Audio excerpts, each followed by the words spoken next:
નર્મદા જિલ્લાના રેડિયાપાડાના સાંકડી ગામે ખ્રિસ્તી સમાજ દ્વારા આત્મિક જાગૃતિ સભાનું આયોજન કરવામાં આવ્યું છે, જેમાં 11 ફેબ્રુઆરીના રોજ હજારોની સંખ્યામાં આદિવાસીઓ ધર્માંતરણ કાર્યક્રમ કરશે।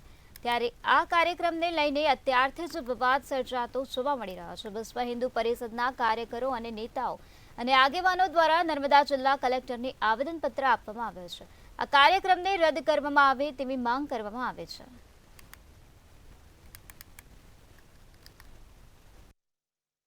વિશ્વ હિન્દુ પરિષદ ડેડિયાપાડાના નાદોદ જિલ્લાના મોજે ગામનો અંદર ધર્મ પરિવર્તનનો કાર્યક્રમ 11 તારીખના રોજ રાખેલ છે।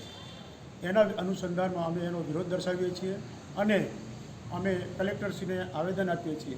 અગાઉ આ જ રીતના કરવા ગયા ત્યારે ગામ લોકો ત્યાં કહેવા ગયા તો એમને મારવામાં આવ્યો। આ પગલું ફરી ન કરી શકે એ માટે અમે કલેક્ટરશ્રીને આવેદન આપીએ છીએ અને આ કાર્યક્રમ રોકવા માટે અમે નિવેદન આપીએ છીએ કે ભાઈ તમે આ કાર્યક્રમમાં પોલીસ બંદોબસ્ત સાથે આના ઉપર કડક પગલાં લેવામાં આવે। આ સંસ્કૃતિનો નાશ કરવાનો એક કાર્યક્રમ ચાલી રહ્યો છે।